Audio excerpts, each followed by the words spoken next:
This is the third installment of my video series on Lieutenant Franco Albrecht, who is accused of toppling the state with a vintage pistol that he found after the military officers' ball in Vienna, and tried to blame the act on a Syrian refugee. It sounds crazy, it is crazy. I have used my very first installment of the series to lay out the case the left made against him.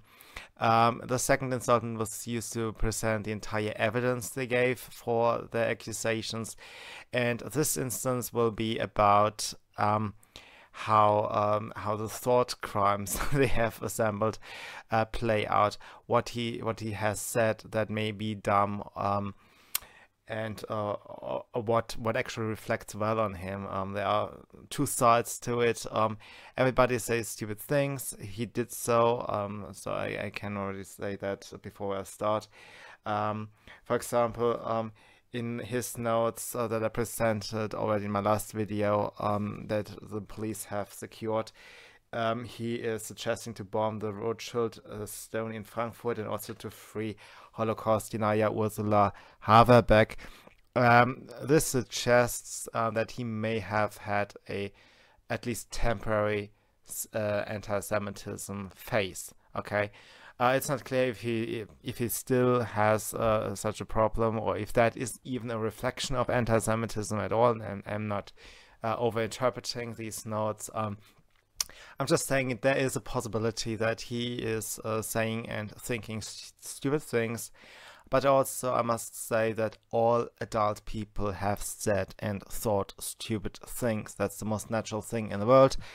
And what I'm normally looking into when I'm judging the thoughts of somebody else, and if we are honest, despite our advocacy for free speech and free thought, we all want to assess if somebody poses a danger to us, and we do so by assessing the policies of somebody, if they may become a risk to yourself. For example, I'm not actually looking for a person who wants to kill me, who is a neo-Nazi and so on, but there are some precautions I take, and I think they are quite logical, and I'm looking for vehemence. How forcefully is a policy proposal actually put into the public space? Now, I wouldn't do this entire channel and or channels actually. I wouldn't make these entire videos if it were not for my concern of what people think. I am concerned about what people consistently put out as policies, the mass immigration, the economic policies. They are even much more of a concern right now. You won't believe it outside of Germany, but or outside of Europe, but the Green New Deal that has actually arrived here, and Ursula von der Leyen is trying to spend 3,000 billion euro on projects against CO2 in the air. Just one note, one aside, that we are looking into very, very dangerous policies and thoughts right now that are put into the public. So how vehement is a policy put into the public? Is it just a one-off suggestion, an off-the-cuff idea that somebody offers, or is there a consistency, an urgency to it, like the Greta Thunberg stuff, you know, that plays out very badly right now? And the second thing is, of course, continuance.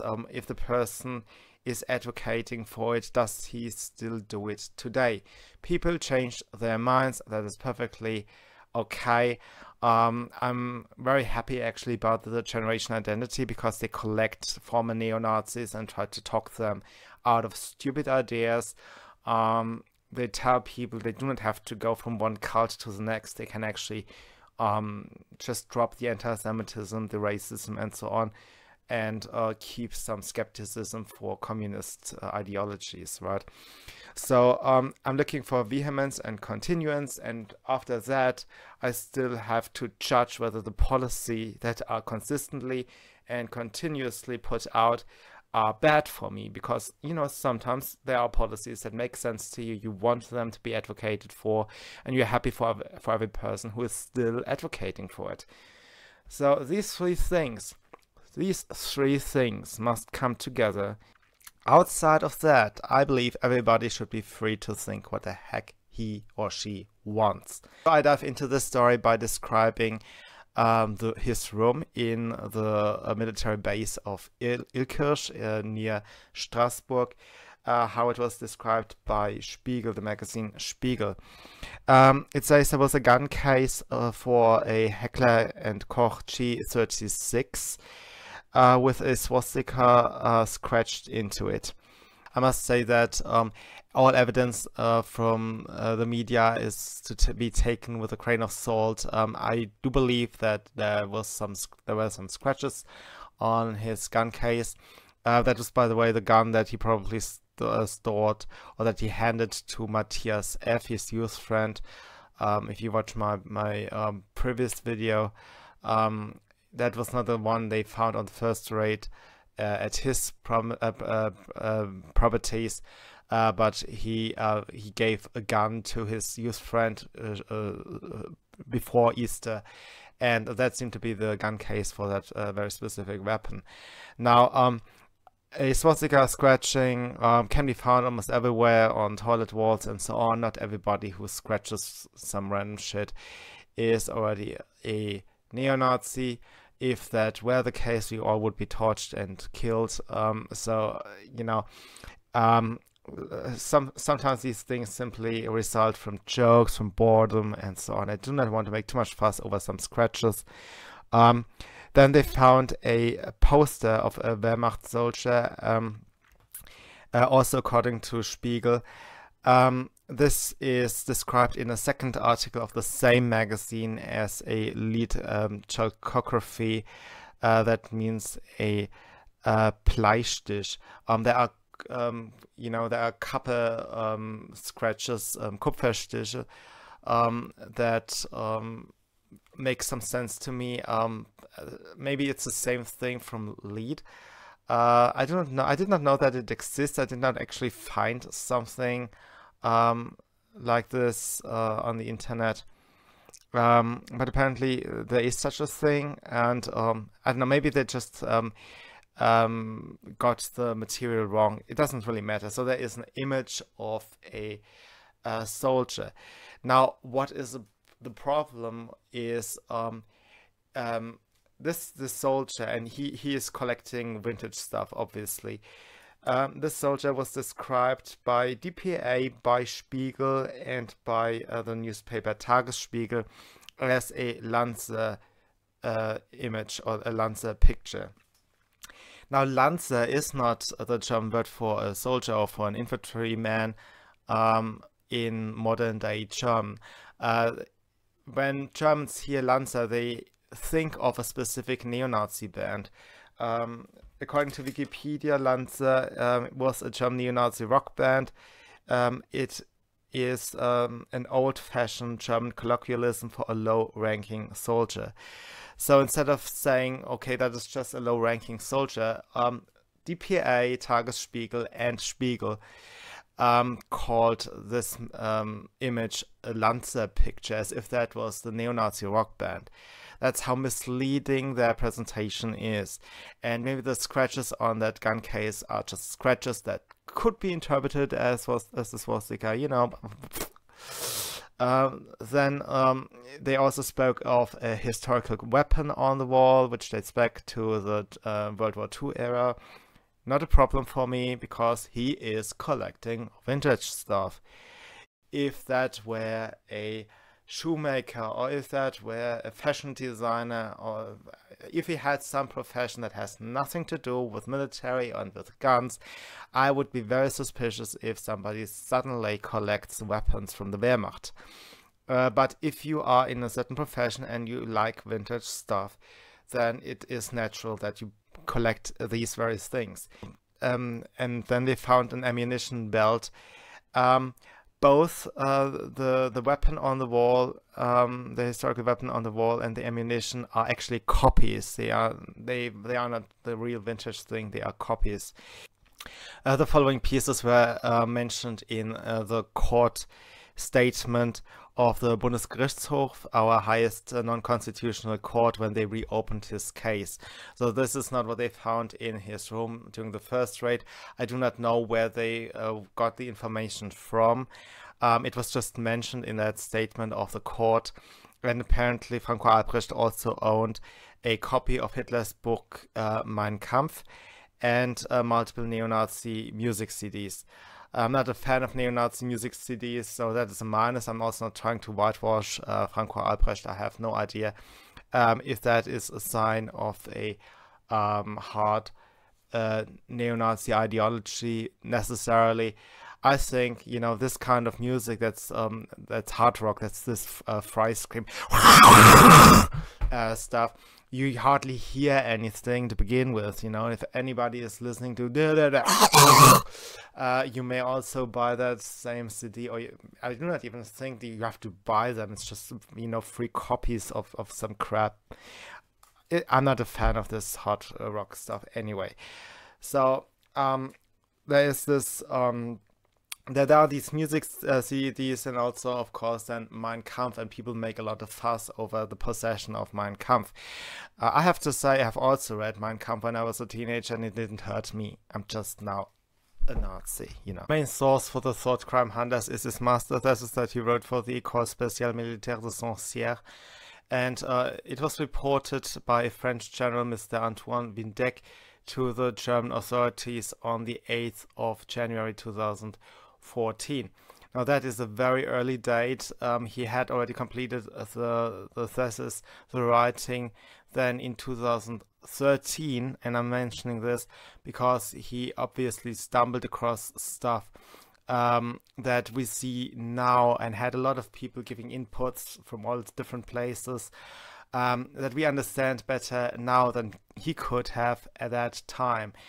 Still, he found a lot of things that are very smart, very interesting, and one of his reviewers wrote that he may have fallen victim to his own high intellectuality that is undoubtedly ascribed to him.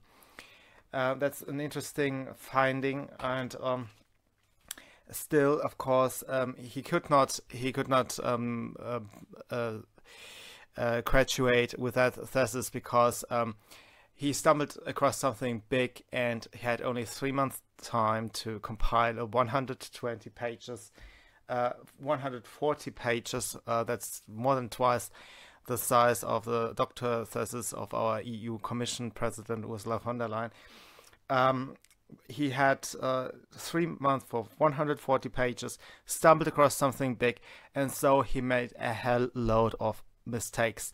A lot of mistakes, you know, from the pure, you know, scientific, the technical side of things, you know, misquoting and stuff, and also his ideas were not well shaped at this point.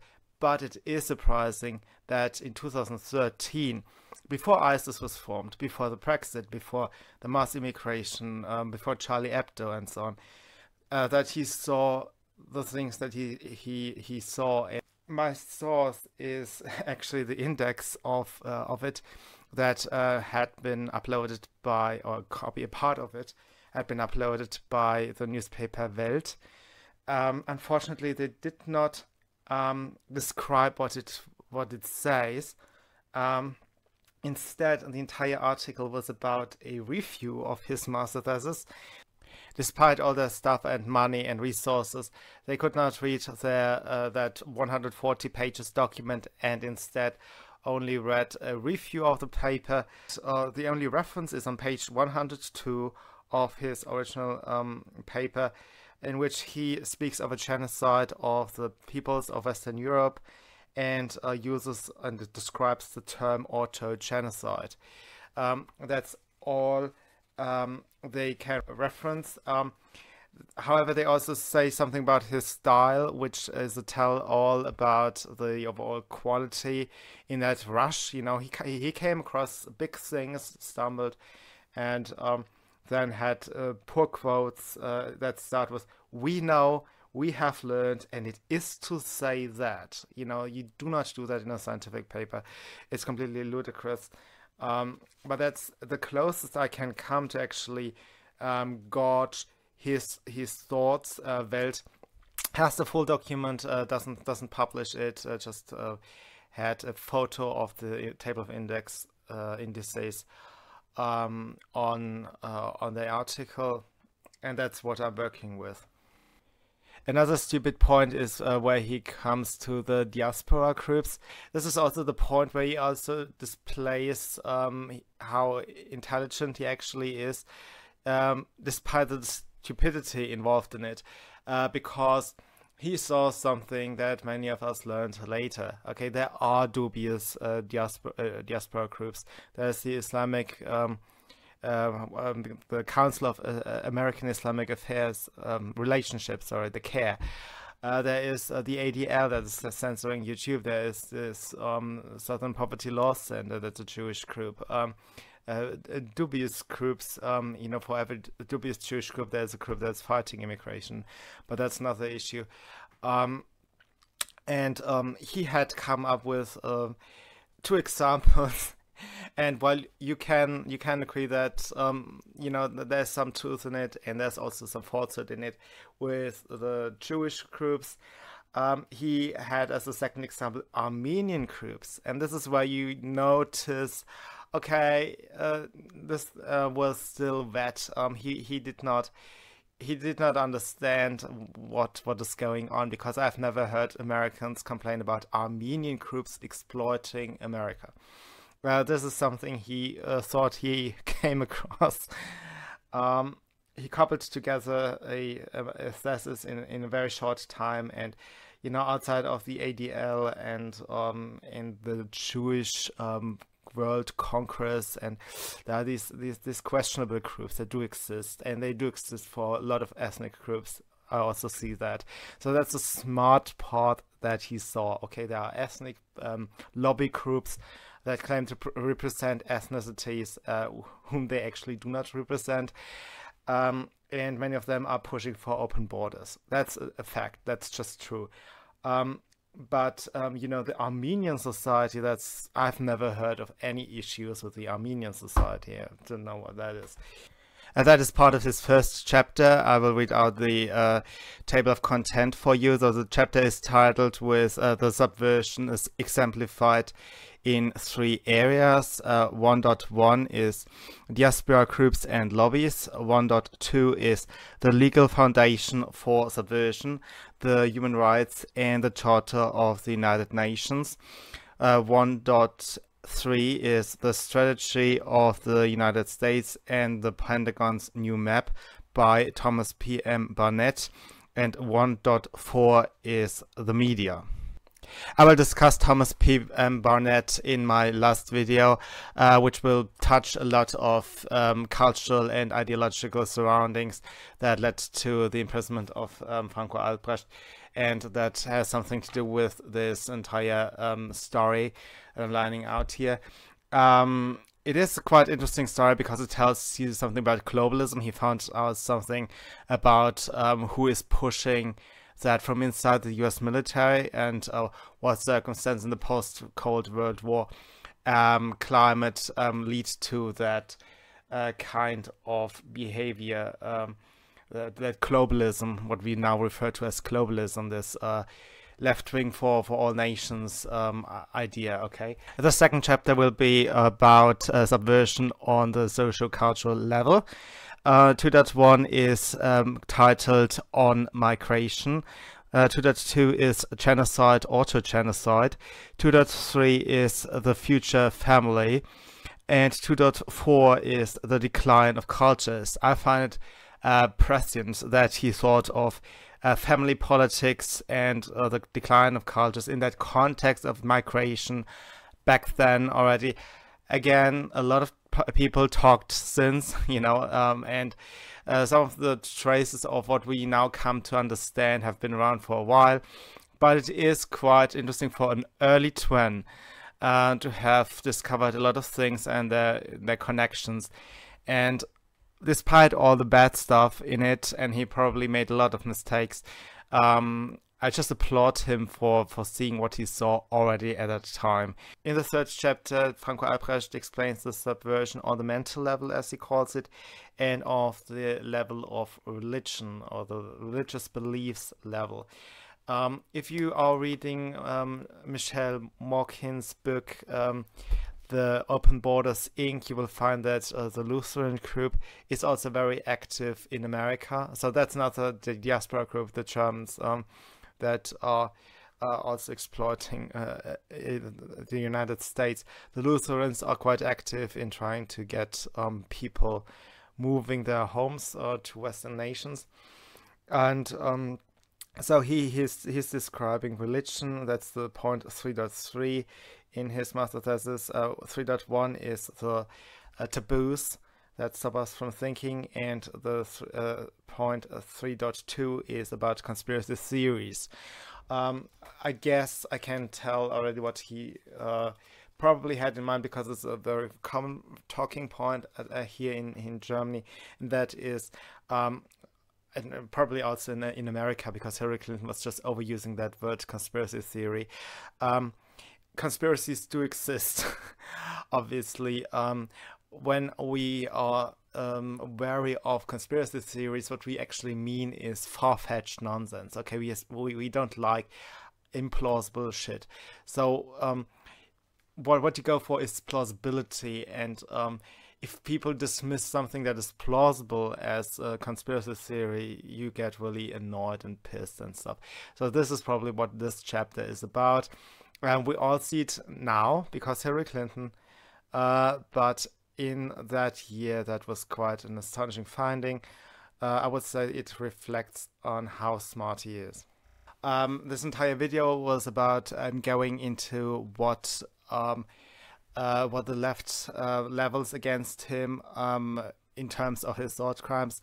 I always look into what could threaten me in terms of, is that person aggressively pushing it something into the public, or is potentially becoming violent over something, and B, is he still having that fuse? Has it changed, or is it still some of his occupations? And also then, do I like the views or don't I? Are the views even a threat to me? These are the things, the three things that have to come together for me to be concerned. Now, he has some things to say that I perfectly distance myself from, that I absolutely do not agree with. There are some sparkles of anti-Semitism, I would say. It can be temporary. If you stumble across something, you dive into a lot of sources that are already out there, and the neo-Nazis just were a bit quicker building up an alternative information network.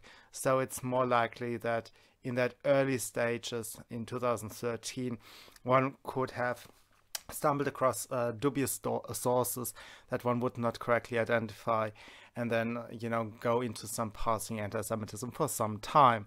I have absolutely no evidence that he is an anti-Semite to this day, and this is what is relevant to me, is something continuous, and is it a threat to me?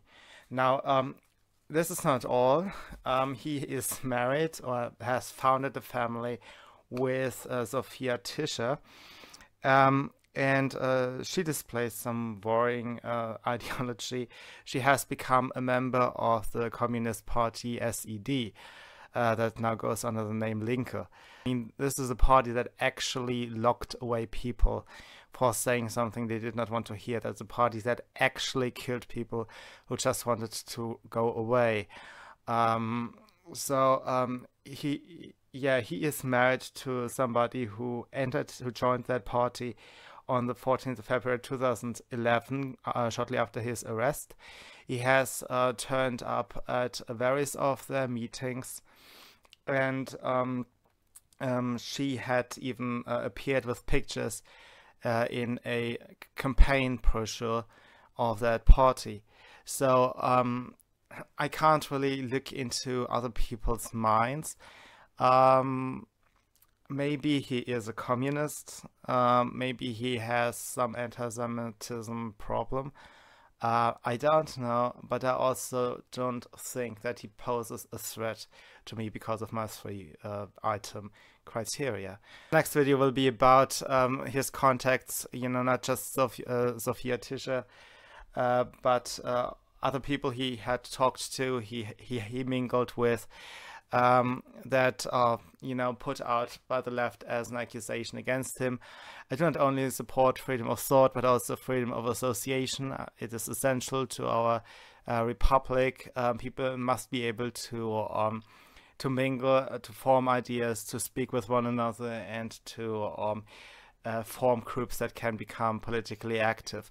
So I'm making that next video also in the context of it does not really reflect my view to go after people for their associations, but I'm presenting all the evidence the left has against some person to you, so you are free to judge on your own.